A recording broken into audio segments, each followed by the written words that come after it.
Every year, around Catholic Schools Week, the school staff and I play basketball with the grade 7s. And this year, Jerome played. And I always tell the students, in my world, if you're in grade 7, you should be able to finish the sentence. In my world, nothing is free. Nothing. Because you're in grade 7, it doesn't mean I'm going to automatically let you win. Not in my world. So, if you win, you win. And they won a couple years ago because my knees were extra sore, I think. So I'll blame it on my knees. See, that's a wah-wah statement. If you don't know what a wah-wah statement is, ask your parents what a wah-wah-wah. So, nothing is free, not in my world. So they had to prepare, they had to play their best. And they did.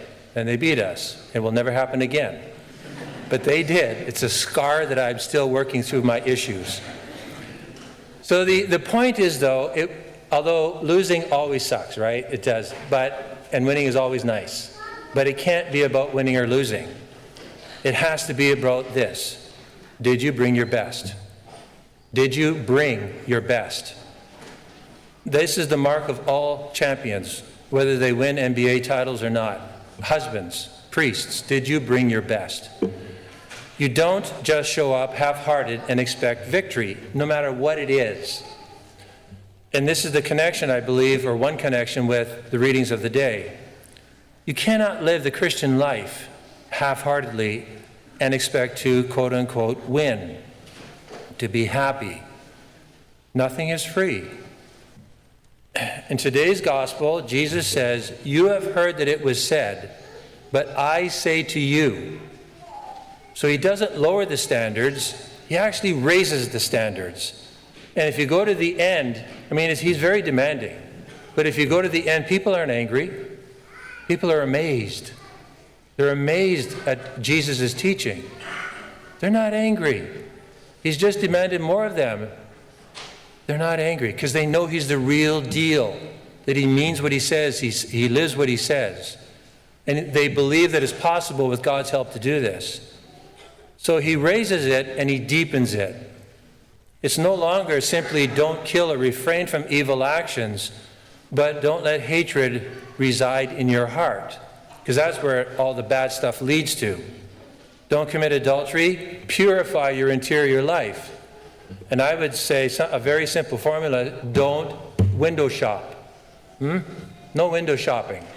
You window shop, you're looking and you can't buy it, but you're just, I wish I could have it. I can't have it. No, not with this stuff. No window shopping. And you all know what I'm talking about. And so no window shopping. But see, you got to show up with a real desire to go all the way with God. Don't break your word becomes be a person of the truth. Be a person of the truth. So Jesus is moving from surface behavior to heart transformation. Surface behavior to heart transformation.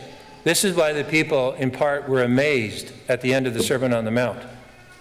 The Pharisees focused on external compliance, and the people picked it up pretty darn quick. Because they probably saw these people, doing things that they thought nobody was looking at. Jesus wants interior conversion. He wants us showing up and ready to give our best. He's not demanding perfection in a worldly sense. This is nonsensical. It's impossible. It is a twisted version and a lie of the enemy that we are supposed to be perfect according to worldly standards. The law says avoid sin, but Jesus says strive for holiness, and I'll help you do it. The book of Sirach says, this is kind of where it starts. If you choose, you can keep the commandments. So this is not a matter of volition that I can force myself into keeping the commandments. Eventually that's going to fall apart if it's all done by volition, by willpower. To choose this is critical. We have to make a decision. But we will realize that even in the act of making a decision, it is a gift and power given to us by God, who wants us to choose not what we want, but what will be good for us. And he will help us do this. And we don't do it just once. We have to do it repeatedly, repeatedly, repeatedly. So if you want to go higher, you need to go deeper. The grade 7s, if the grade 7s wanted to beat us, then they couldn't just hope and say a prayer, but rather they had to practice and sacrifice. So if we want to go higher in holiness and deeper, we have to go deeper in the heart. And this is usually where, if we are brutally honest with ourselves, when we show up to God in prayer, we're not giving 100%. And we know it. And God knows it, even if we won't admit it. And then we say, well, why isn't this working out? Give 100%. Give 100%. It's possible, but the decision has to be there. You need to be willing to sacrifice, to go deeper in prayer. That prayer is not just, a prayer, although it can be, but it's a relationship. It's every day, not when I want, not treating God like a slot machine or a 911 call in a crisis or emergency. That's fine, but if that's all we do, that is what we will get. It's not because God doesn't want to give us more, but we're not allowing God to give us more. We think it's all on God to kind of give us what we're not asking for. If we ask and we're persevering over day in and day out, consistency compounds. So it will begin to happen. Self-examination goes deeper. So we're honest about ourselves. Because you don't think the devil doesn't know what you and I are like? He's been around long before Adam and Eve. He's seen all of us. He knows all of our weaknesses. All of them. And he knows what kind of lies are suited for our fallen behaviors. So the more honest we are and take that to Christ, and if need be, even counseling, take that to Christ, we actually beat the devil at his own game. Because the devil wants to lie to us, drive us down into a dark hole, isolate us so that we do crazy, sinful, and sometimes evil things. To expose us to the light is the pathway to freedom. But it's not easy. You know what it's like in relationships. We don't want to deal with it. The elephant in the room, we'll just let it over there. I don't want to deal with it. At some point, we have to be willing to deal with it. Or get somebody to help us to deal with it. Because it's still there. And it'll always be there. And then humility. Humility really is the enemy of the devil. It is said that the devil can imitate or fake all virtues, even charity, but he cannot imitate humility. It's incomprehensible to his angelic intellect because he's essentially an arrogant, proud angel who would never have thought that the Son of God would humble himself and become a human being. That's why he escaped the devil's attention, other than other graces that God granted to him, or that he granted to himself. So the good news is that we're not alone if we resolve to do this. Jesus never says, try harder in a worldly sense. He says, rather, come to me. Come to me, all you who labor and are overburdened, and I will give you rest. Learn from me, for I am meek and humble of heart. We cannot exceed the righteousness of the Pharisees on our own, but with God's help, with his grace, we can. It's possible. Coach John Wooden, one of my favorite, he used to say to his players, it was actually kind of a life principle. He would say to his players, every day show up, make every day your masterpiece. Make every day your masterpiece. I mean, he had some interesting guys on his team. These guys were not perfect, I can just tell you. But every day make your masterpiece. So what he would not let them think about winning.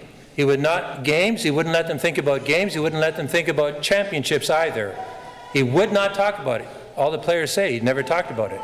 What he did require was focus on effort, focus on attitude, focus on preparation, focus on learning from your mistakes. How can you not make mistakes when you're trying to be a champion? Now the result of this, 10 NCAA championships.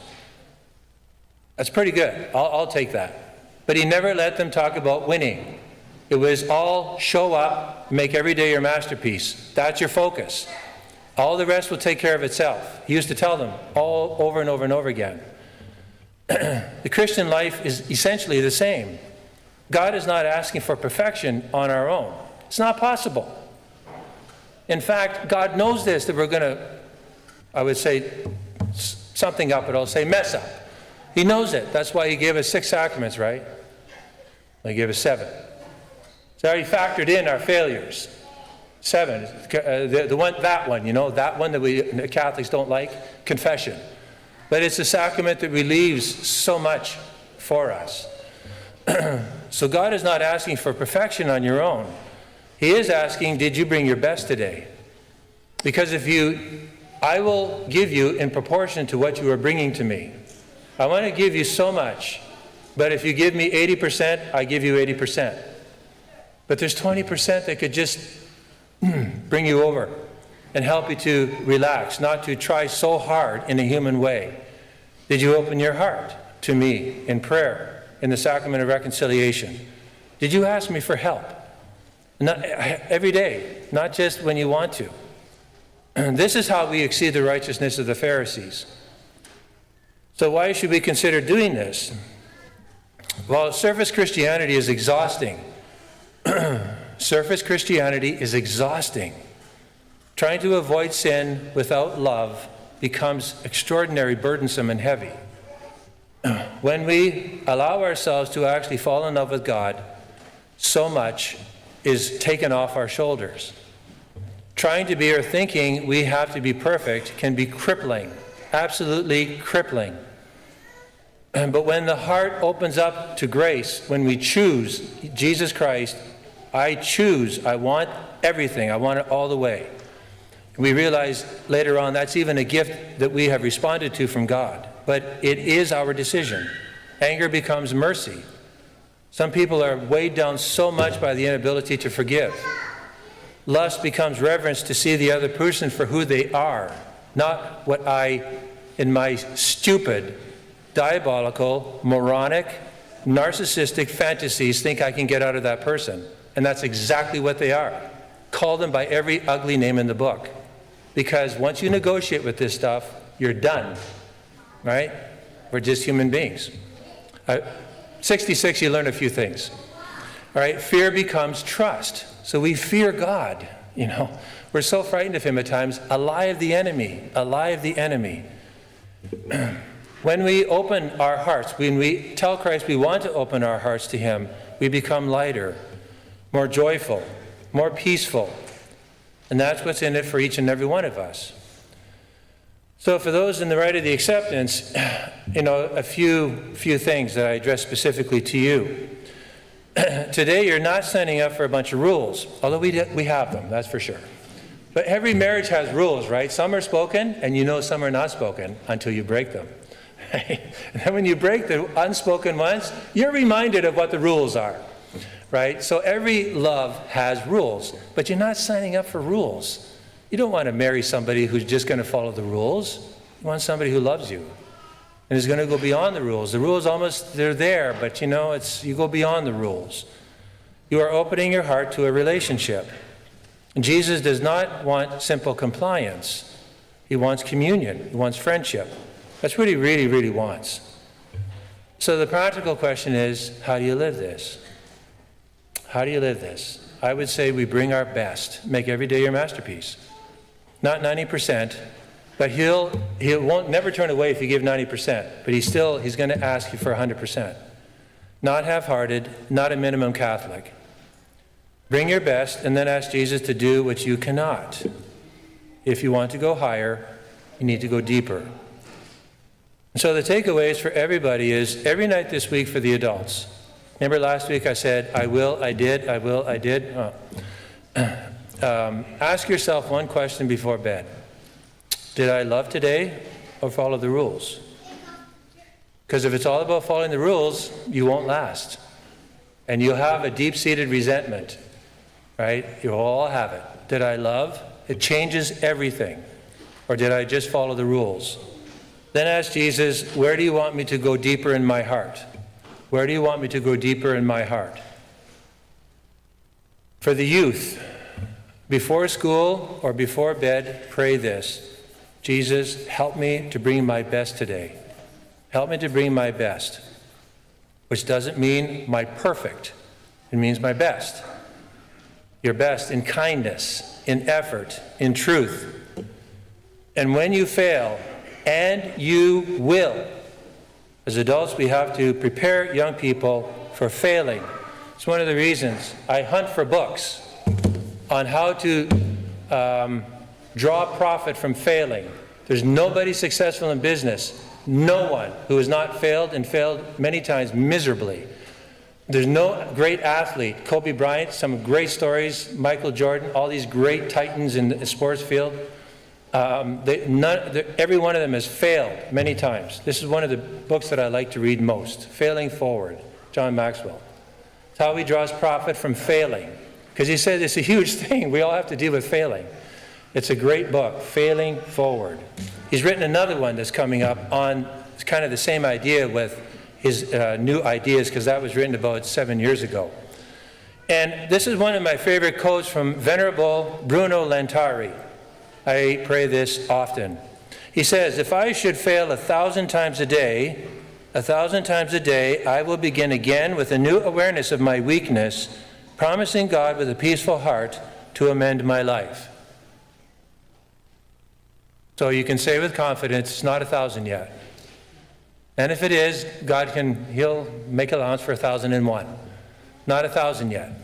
In other words, you never let it get you down. You may need to repent, you need to apologize, you hurt somebody, but my formula is learn, adjust, up, and go forward.